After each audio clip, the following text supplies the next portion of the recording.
UPSC CMS 2023 paper 2 question number 1 the ratio for type 1 to type 3 collagen during maturation of collagen in remodeling phase। तो remodelling phase के दौरान जो initially type 3 collagen थे वो change हो जाते हैं, रिप्लेस हो जाते हैं टाइप 1 कोलेजन के, क्योंकि टाइप 1 कोलेजन होता है वो टेंसाइल स्ट्रेंथ अच्छी प्रोवाइड कराता है, गुड टेंसाइल स्ट्रेंथ प्रोवाइड। इसके कारण तो धीरे धीरे क्या होगा, जो टाइप 1 इंक्रीज हो जाएगा और टाइप 3 डिक्रीज हो जाएगा, और रिमॉडलिंग फेज के दौरान ये रेशियो हो जाएगा 4:1। Answer is 4:1। Question number 2 which one of the following statement regarding gas gangrene infection is correct. It is caused by clostridium perfringens. सही बात है बिल्कुल। ग्राम नेगेटिव नहीं होता।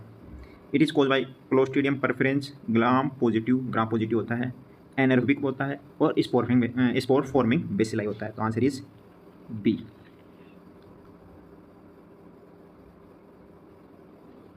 क्वेश्चन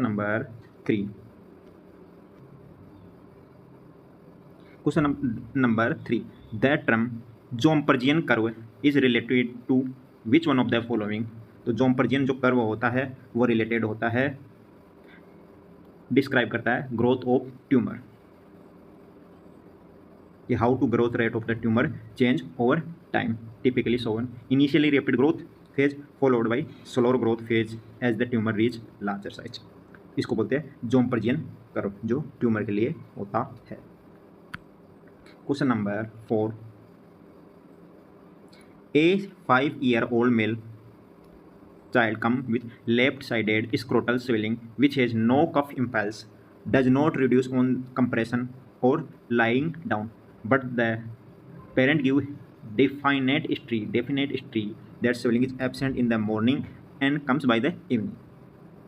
तो ये सारे के सारे सिम्टम सजेस्ट कर रहा है इसको हाइड्रोसिल को।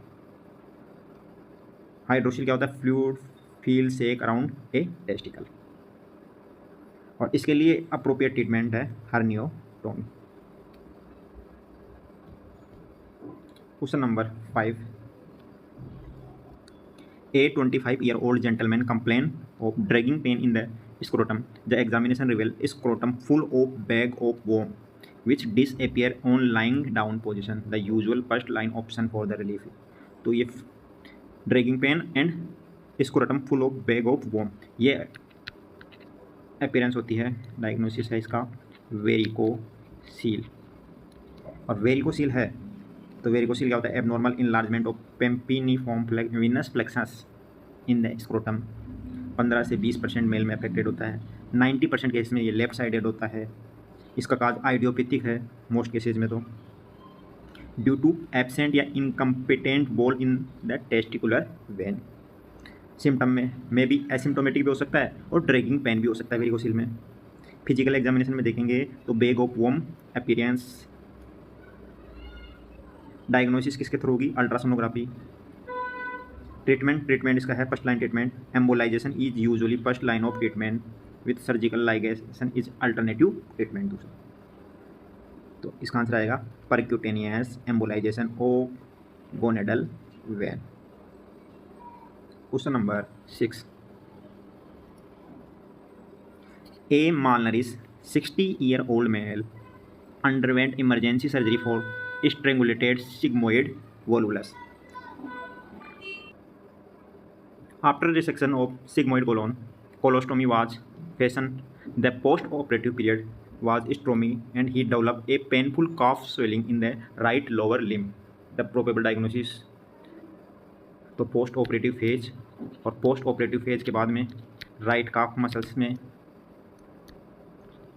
पेन और स्वेलिंग, ये इंडिकेट करता है डीप वेन थ्रोम्बोसिस। तो आंसर डीवीटी के सिम्टम होता है वो calf pain, swelling, warm, redness and engorgement in when.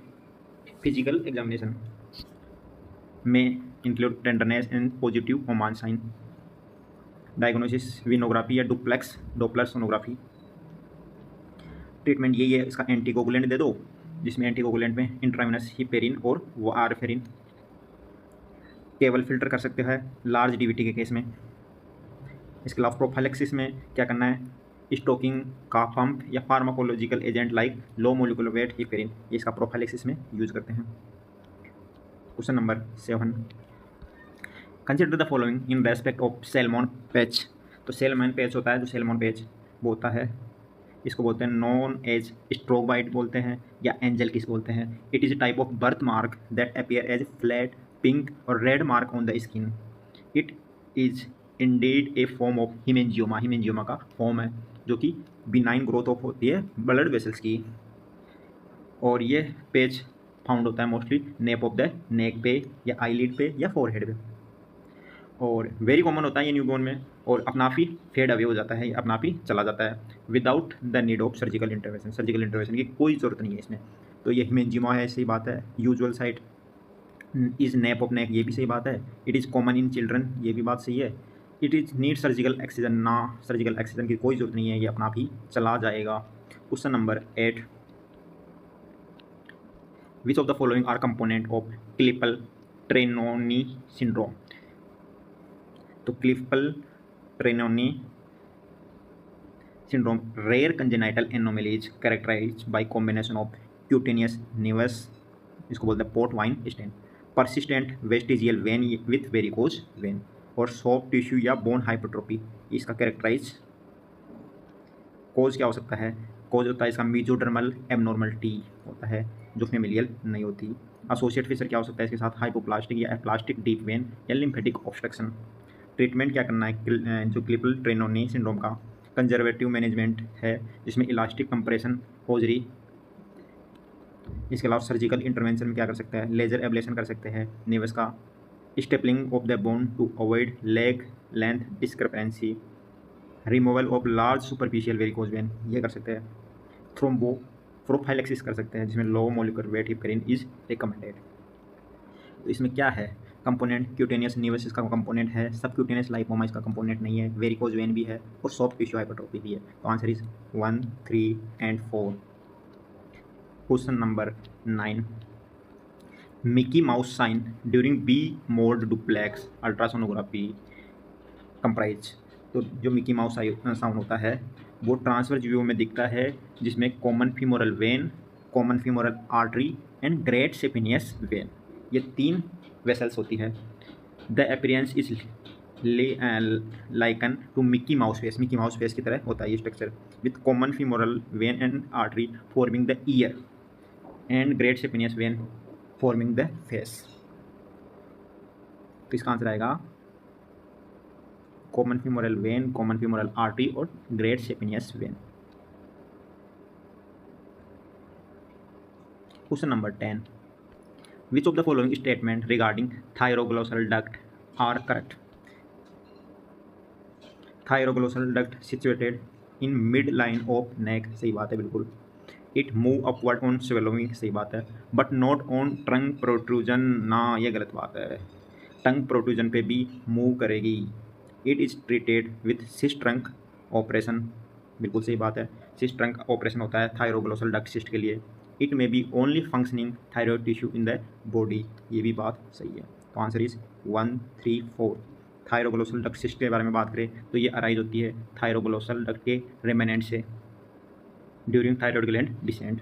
Location क्या होती है इसकी, near the mid line. Clinical feature क्या होता है, mid line neck mass that may move upward with swallowing and tongue protrusion. इसके अलावा में contain the only functioning thyroid tissue हो सकता है। डिफरेंशियल डायग्नोसिस किससे करेंगे, other mid line cyst like dermoid cyst can also move with swallowing and tongue protrusion. Treatment surgical removal cyst trunk procedure is necessary to prevent recurrence and complication. Question number 11, a 60-year-old tobacco chewer and heavy bidi smoker comes with diminished mouth opening and occasional splitting of blood mixed with saliva. Oral examination reveal white buccal mucosa with bright red valvety plaque, the most likely diagnosis। तो red आ गया, red वाल्वेटी plaque आ गया, तो उसका answer आएगा erythroplakia. On oral mucosa. Leukoplakia का बोलता जब a white patch या plaque that can not be characterise by clinically और पैथोलॉजिकली, उसको बोलते हैं ल्यूकोप्लेकिया। और एक होता है स्पेकल्ड ल्यूकोप्लेकिया। स्पेकल्ड ल्यूकोप्लेकिया में क्या होता है, जिसमें इरिथ्रोमेटस या रेड बेस के साथ ल्यूकोप्लेकिया हो तो उसको बोलते हैं स्पेकल्ड ल्यूकोप्लेकिया। एक होता है क्रोनिक हाइपरप्लास्टिक कैंडिडियासिस, ये produce dense leukoplakic plaque around the mouth commissure can extend in the vermilion and facial skin, high risk of malignant transformation due to the Candida albicans invasion associate with immunological defect. Management क्या करना है, prolong topical या systematic antifungal treatment देना है। Surgical excision या laser vaporisation भी कर सकते हैं अगर लीजन जा नहीं रहा तो। एक होता है ओरल सम्यूकस फाइब्रोसिस, ये होता है प्रोग्रेसिव डिजीज होता है जिसमें fibrous band beneath the oral mucosa, ये कंडीशन हो गई। Question number 12, collar stud abscess. Collar stud abscess seen होती है ट्यूबरकुलोसिस में। कोलर स्टूड एब्सेस होती है a type of abscess that typically seen in tuberculosis. It is characterised by dumbbells abscess with narrow neck connecting to larger area of abscess formation. Best question number 13, the best cosmetic result following breast reconstruction is achieve with. तो इनमें बात की latissimus डोर्सिफ्लेप, सिलिकोल jail implant या transverse rectus abdominis या एसिलुलर टर्मल matrix flap. तो इसमें सबसे best है ट्रांसवर्स रेक्टस एब्डोमिनस मायोक्यूटेनियस फ्लैप, जो क्या है ऑटोलोगस ब्रेस्ट रिकंस्ट्रक्शन के लिए काम आता है। That use tissue from the abdomen to reconstruct the breast. इन ऑप्शन में ये बेस्ट कॉस्मेटिक है। Question number 14, which of the following are correct regarding ट्राइकोबेजोर।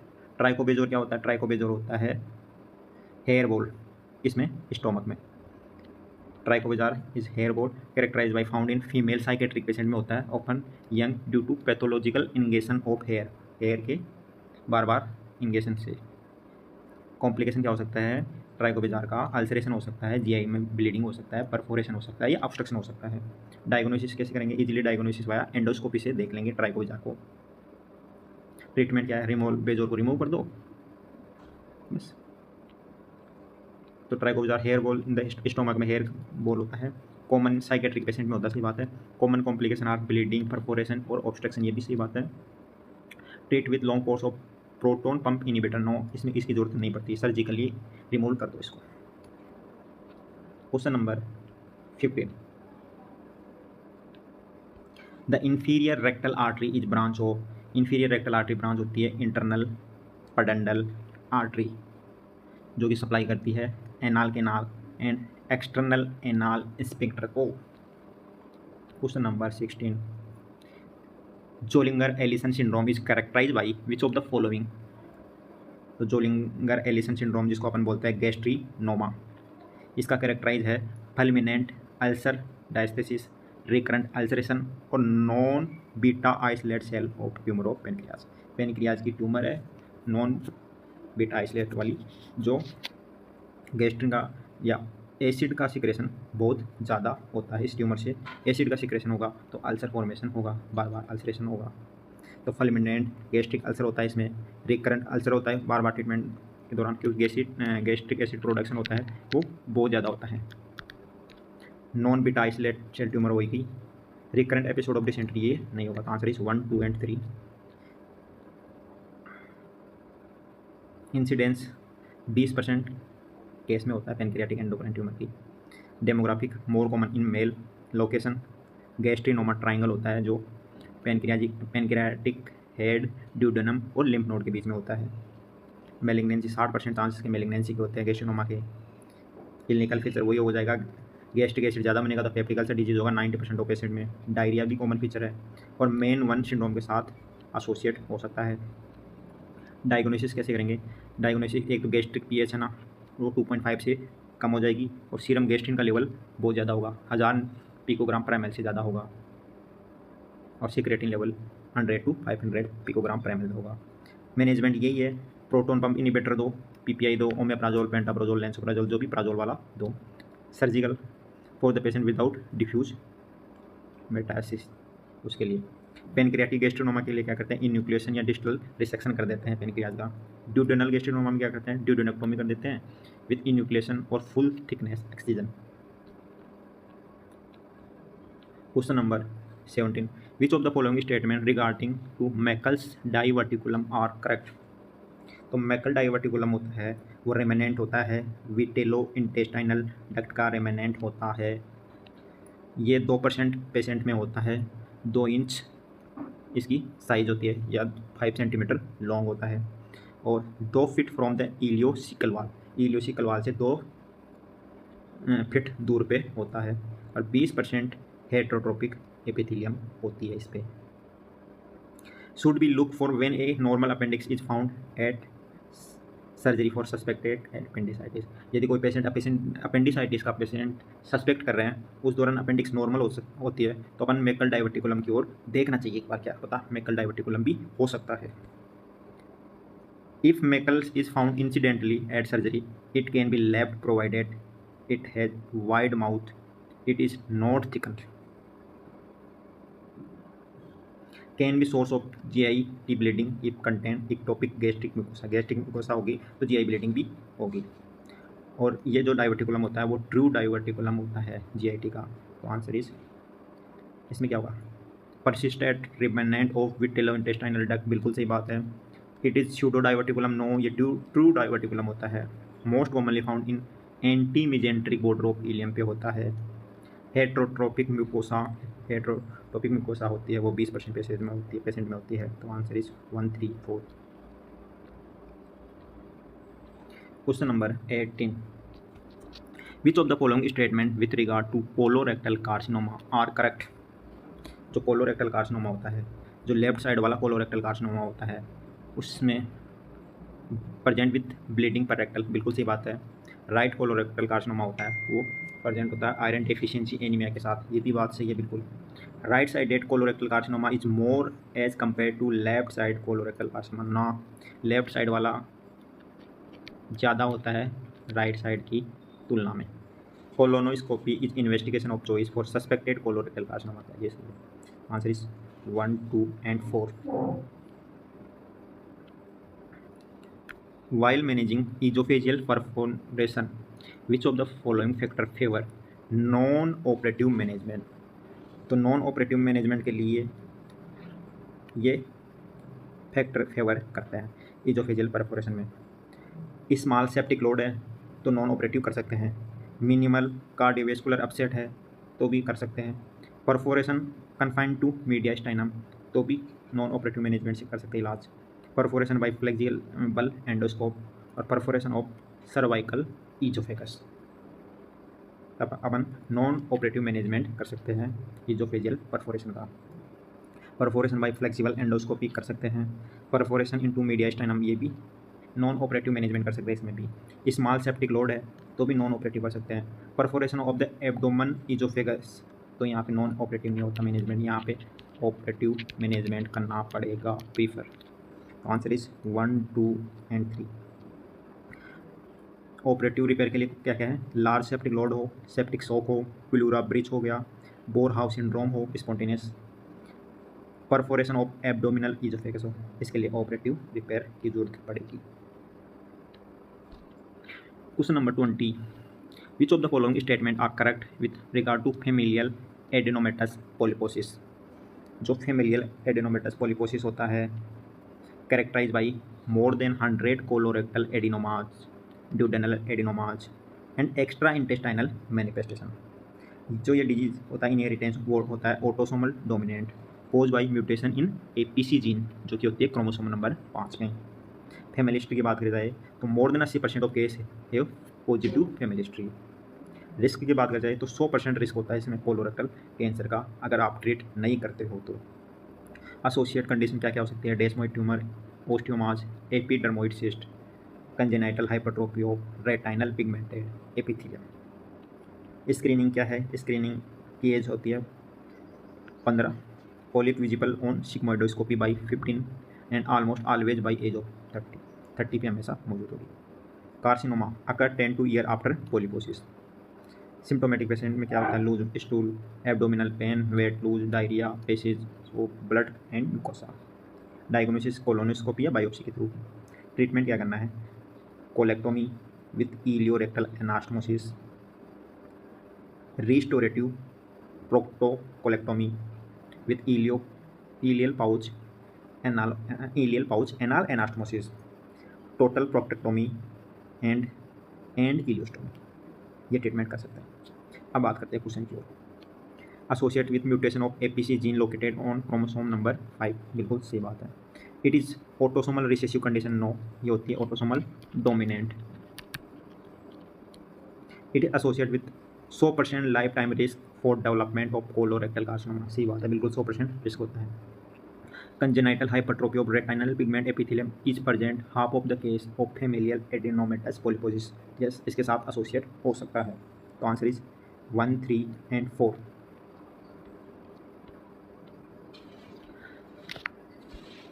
Which of the following statement regarding inflammatory bowel disease is correct?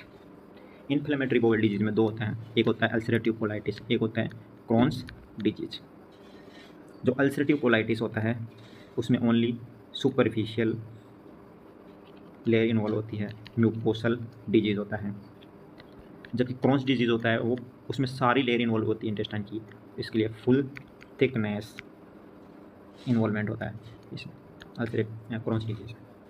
अब difference की बात करें तो ulcerative colitis affect करता है मोस्टली कोलोन को, जबकि क्रॉन्स डिजीज कोई से भी पार्ट को अफेक्ट कर सकता है, जीआईटी को, any part of GIT, but particularly small and large bowel. Ulcerative colitis is mucosal disease अभी बता दिया, सुपरफिशियल, जबकि क्रॉन्स डिजीज अफेक्ट करता है full thickness of bowel wall. Ulcerative colitis produce confluent disease in the colon and rectum, जबकि Crohn's disease होता है characterise by skip lesion. जो अल्सरेटिव डिजीज होगा उसमें कोलोन और रेक्टम मेनली इनको इफेक्ट करेगा, जबकि क्रॉन्स डिजीज पूरे इंटेस्टाइन को इफेक्ट करता है, जिसमें स्कीप लीजन होते हैं बीच बीच में छोड़ छोड़ के। Crohn disease more commonly cause stricture and fistulation. Full thickness involvement है तो स्ट्रिक्चर भी बनाएगा, फिस्टुला भी बनाएगा, और ग्रेनुलोमा भी क्रॉन्स डिजीज में फाउंड होगा, और पेरी एनाल डिजीज भी इसके साथ एसोसिएट रहेगी। क्यों रहेगी? कि फुल थिकनेस को इन्वॉल्व कर रहा है। यह अफेक्ट करता है terminal ileum. Resection of colon and rectum cure the patient with ulcerative colitis, where recurrence is common after resection in Crohn's disease. Ulcerative colitis जो डिजीज है वो यहाँ तक ही सीमित है, ओनली रेक्टम और कोलोन तक, तो इनका रिसेक्शन कर देंगे तो ठीक हो जाएगा। पर क्रॉन डिजीज तो पूरे जीआईटी में स्कीप लीजन के साथ फैला हुआ है, तो इसका रिकरेंस के चांस ज़्यादा होगा। अब इसमें देख लेते हैं क्वेश्चन में। Rectum is always involve in Crohn's disease. No, rectum जो हमेशा इन्वॉल्व होता है वो अल्सरेटिव कोलाइटिस में होता है। Fistula formation is common in ulcerative. Fistula formation तो क्रॉन्स डिजीज में होता है क्योंकि ये फुल थिकनेस को इन्वॉल्व करता है। स्ट्रक्चर फॉर्मेशन भी क्रॉन्स डिजीज में होता है। Perianal disease is common in Crohn's disease. हाँ, ये सही बात है, ये सही बात है। तो answer is D. Question number 22। Sengstaken Blakemore tube is use for the management. तो सेंगस्टेकन ब्लैक मोर ट्यूब होती है वो कंट्रोल करने के लिए होती है severe bleeding from the oesophageal varices cause by liver cirrhosis. इसमें जो होता है इस डिवाइस में एक होता है गैस्ट्रिक बैलून होता है इस ट्यूब में जो इन्फ्लेट होता है स्टोमक में, एक इजोफेजियल बैलून होता है जो इन्फ्लेट होता है इजोफेगस में, और एक गैस्ट्रिक एस्पायरेशन पोर्ट होता है जैसे सक्शनिंग करते हैं, सक्शनिंग गैस्ट्रिक जो कंटेंट को।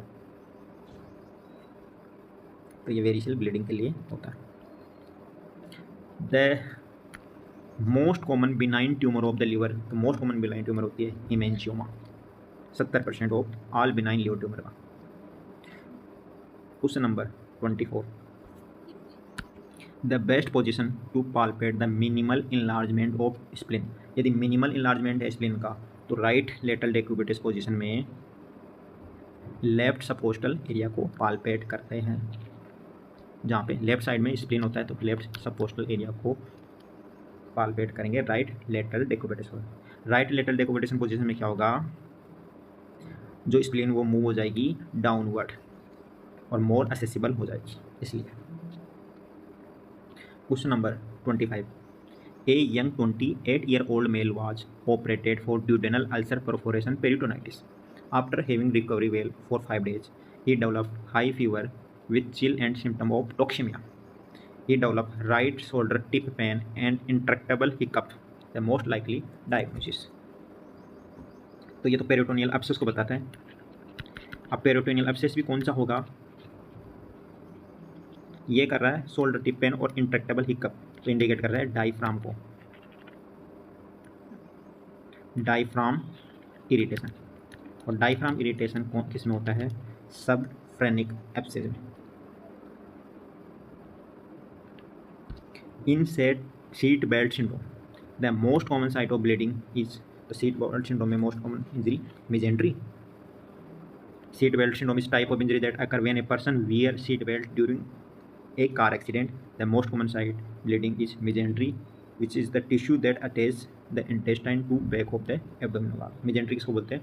जो intestine को और posterior abdominal wall को अटैच करते हैं, उसको बोलते हैं mesentery. वहाँ पे ब्लीडिंग का मोस्ट कॉमन चांस होगा. Which of the following cause of exudative ascites? तो एसाइटिस किसको बोलते हैं? सबसे पहले एसाइटिस बोलते हैं accumulation of fluid in peritoneal cavity due to liver disease, heart disease या अदर कंडीशन. दो टाइप का होता है, एक होता है ट्रांजुडेट एसाइटिस, दूसरा होता है एक्जुडेट एसाइटिस. ट्रांजुडेट उसको बोलेंगे जिसमें फ्लूइड में, एसाइटिक फ्लूइड में प्रोटीन का कंटेंट लेस देन 25 ग्राम पर लीटर हो. और एक्जुडेटिव का बोलेंगे जब प्रोटीन कंटेंट एसाइटिक फ्लूइड में मोर देन 25 हो. तो जो ट्रांजुडेट होता है एसाइटिस के काज क्या हो सकते हैं? लो प्लाज्मा प्रोटीन कंसंट्रेशन, मालनरी न्यूट्रिशन में, नेफ्रोटिक सिंड्रोम में, प्रोटीन लूजिंग एंट्रोपैथी में, हाई सेंट्रल वीनस प्रेशर में, जैसे कंजेस्टिव कार्डियक फेलियर जिसमें बैक प्रेशर में, पोर्टल हाइपरटेंशन वाली कंडीशन में पोर्टल वेन थ्रोम्बोसिस या सिरोसिस, इनमें ट्रांजुडेट एसाइटिस होता है. जबकि एक्जुडेट किस में होगा? जो भी इन्फेक्शन वाली कंडीशन होगी जैसे ट्यूबरकुलोसिस, पेरिटोनाइटिस, इन्फ्लेमेटरी कंडीशन होगी जैसे peritoneal malignancy, Budd Chiari syndrome, pancreatic ascites, chylous ascites और मिक्स सिंड्रोम, इसमें एक्जुडेटिव एसाइटिस होगा. तो कंजेस्टिव कार्डियक फेलियर में इसमें तो ट्रांजुडेंट होगा. पोर्टल वेन थ्रोम्बोसिस में इसमें भी ट्रांजुडेंट होगा. पेरिटोनियल मैलिग्नेंसी में इसमें होगा एक्जुडेटिव एसाइटिस. और नेफ्रोटिक सिंड्रोम में भी ट्रांजुडेंट होगा. Question number 28. Which of one of the following statement is correct regarding E FAST in trauma? जो ई फास्ट होती है उसको बोलते हैं extended focus assessment with sonography for trauma.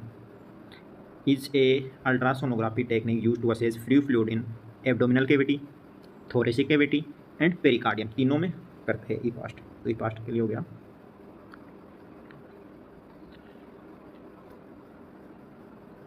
Question number 29. A 47-year-old man come to surgery OPD with history of recurrent episode of UTI. He give history of the urine being frothy and occasionally having bubbles. The probable diagnosis. तो urine frothy आ रहा है और urine में bubbles आ रहे हैं. तो bubbles आ रहा है तो इसका कनेक्शन जो GIT के साथ कनेक्शन हो सकता है. फ्रोथी एंड बबल्स से क्या करता है? कनेक्शन बिटवीन यूरिनरी ट्रैक्ट और GIT ट्रैक्ट. और इसमें जो कनेक्शन है कोलो वेसाइकल, कोलोन और यूरिनरी ब्लैडर के बीच, fistula. Question number 30. Which of the following are seen in normal pressure hydrocephalus? जो नॉर्मल प्रेशर हाइड्रोकेफलस होता है उसका ट्राइड होता है. रिवर्सिबल काज ऑफ डिमेंशिया होता है ये. इसमें क्लासिकल ट्राइड होता है gait disturbance, urinary incontinence and cognitive decline. ये प्रेजेंट होता है ओल्डर एडल्ट्स में.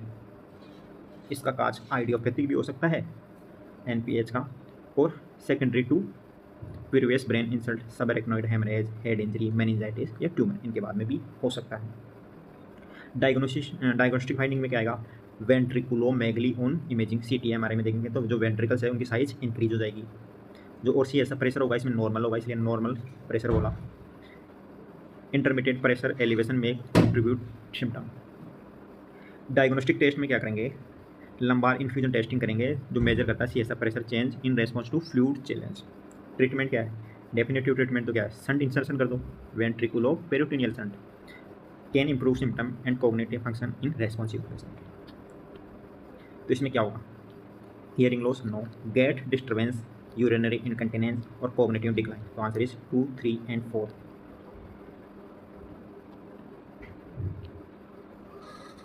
विच of the following are function of larynx. जो लैरिंग्स के फंक्शन की बात करें तो ये हो गए सारे आपके लैरिंग्स के फंक्शन। फर्स्ट फंक्शन है protection of lower respiratory tract by, respiratory tract को जो प्रोटेक्ट करेगा ये by close of laryngeal inlet, laryngeal inlet को क्लोज करके, close of false code, close of glottis, respiration को सीजेशन करके और कफ रिफ्लेक्स करा के, ये इसका काम है। दूसरा काम है इसका phonation, phonation voice produce, vocal fold produce sound by quasi periodic vibration. तीसरा काम है इसका रेस्पायरेशन, ये क्या करता है कंट्रोल ऑफ प्रेशर को कंट्रोल करने का काम करता है। चौथा काम है इसका फिक्सेशन ऑफ चेस्ट, ये क्या करता है सहायता करता है लिफ्टिंग में, स्ट्रेनिंग में और क्लाइंबिंग के दौरान चेस्ट को फिक्स करने का काम करता है। तो लैरिंग्स के फंक्शन कौन से हो गए, फिक्सेशन ऑफ चेस्ट हो गया, फोनेशन हो गया और रेस्पायरेशन हो गया। तो answer is 1, 3 and 4। Question number 32, which of the following are include in classical clinical presentation of pericardial tamponade. जो पेरिकार्डियल टेम्पोनेंट होता है जिसपे हार्ट के चारों ओर प्रेशर, तो इसमें क्या होगा टेकिकार्डिया होगा, हार्ट साउंड हो जाएगी वो मफल हो जाएगी, कम हो जाएगी, जो आर्ट्रियल प्रेशर था वो कम हो जाएगा क्योंकि हार्ट पूरा कंप्रेस रहेगा तो लो कार्डियक आउटपुट होएगा, लो कार्डियक आउटपुट रहेगा तो लो आर्टीरियल प्रेशर हो जाएगा, हार्ट रेट इसके परिणाम स्वरूप इंक्रीज होगी, टेकिकार्डिया होगा और हार्ट साउंड सुनाई। नेक वेन कोलैप्स नहीं होगी, इसमें नेक वेन डिस्टेंड होगी क्योंकि जो ये प्रेशर हो जाएगा वो राइट एट्रियम के थ्रू जुगलर वेन में जाएगा, तो जुगलर जो नेक वेन हो जाएगी जुगलर वेन होगी वो डिस्टेंड होगी, प्रोमिनेंट होगी। तो answer is 1, 2 and 3।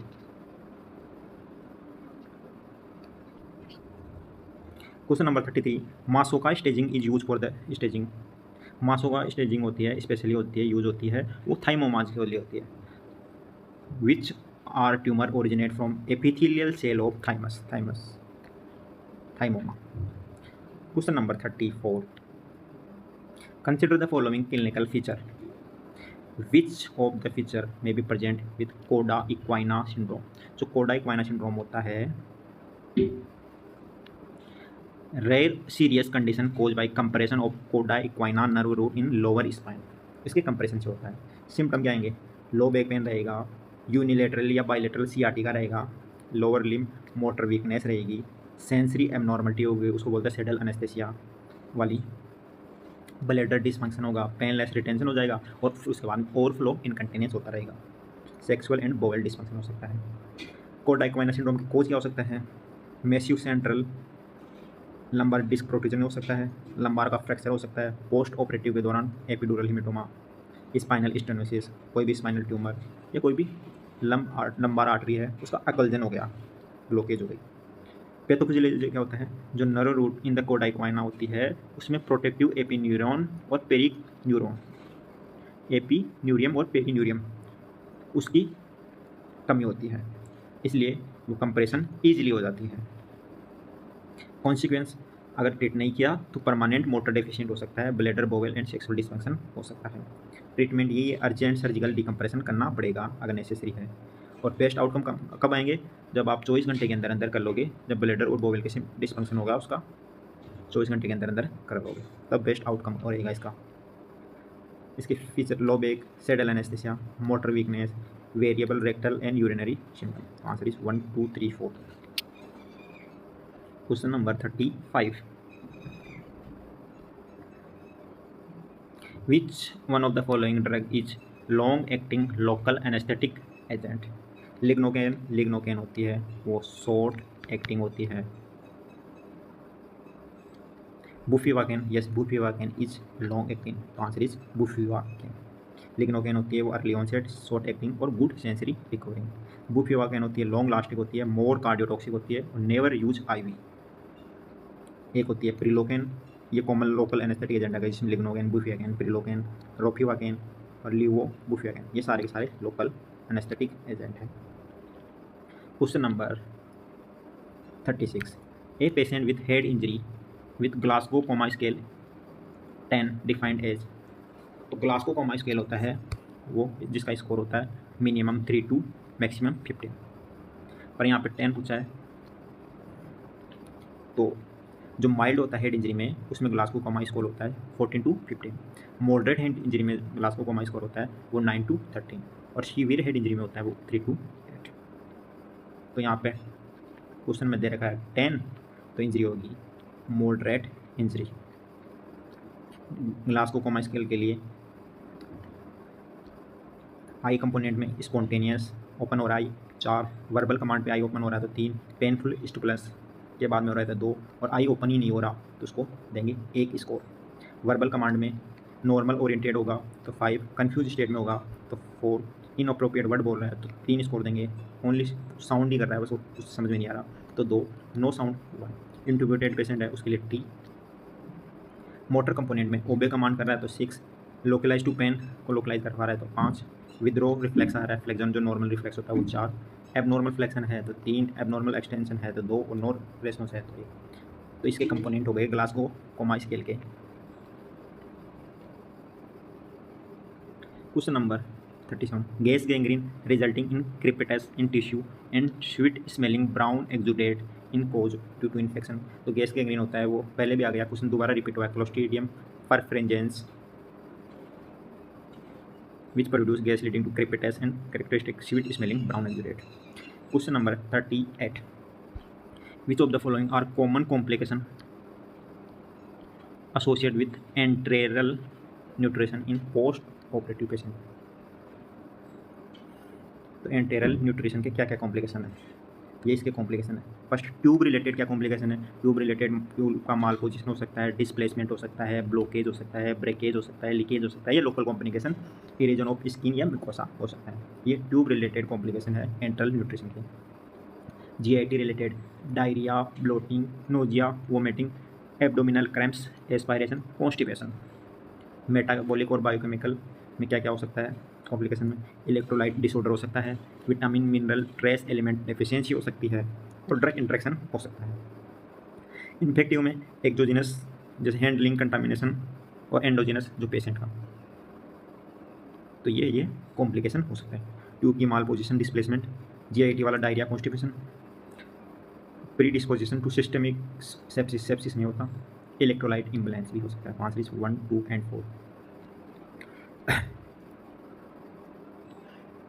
Which of the following are correct regarding blood substitute. Blood substitute क्या होता है, अल्टरनेटिव होते हैं जो ट्रेडिशनल ब्लड ट्रांसफ्यूजन का अल्टरनेटिव है।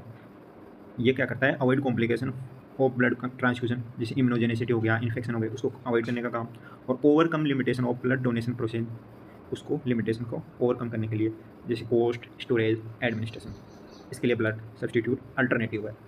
2 टाइप के होते हैं, एक होता है बायोमाइमेटिक और एक होता है एबायोटिक। जो बायोमाइमेटिक होता है हीमोग्लोबिन बेस होता है, वो नेचुरल ऑक्सीजन कैरिंग कैपेसिटी के मिमिक होती है। जो एबायोटिक होता है वो सिंथेटिक ऑक्सीजन कैरियर होता है और जिसमें परफ्लोरोकार्बन बेस होता है। तो they are biomimetic, they are extensive use in war injury, ये गलत बात है। They are made for perfluorocarbon emulsion, yes. They are haemoglobin base. तो answer is 1, 3 and 4। Question number 40, ischaemic reperfusion syndrome is characterised by. तो ischaemia क्या होता है, reperfusion syndrome होता है when blood flow is restored to tissue after a period of ischaemia या lack of oxygen. Ischaemia के बाद में अगर किसी में ब्लड फ्लो वापस रीस्टोर करता है तो उस दौरान जो इंजरी होती है उसको बोलते हैं इस्केमिक रीपरफ्यूजन सिंड्रोम या इंजरी। इसकी पैथोफिजियोलॉजी यही है, रीपरफ्यूजन के दौरान इन्फ्लेमेटरी पाथवे है वो एक्टिवेशन हो जाता है।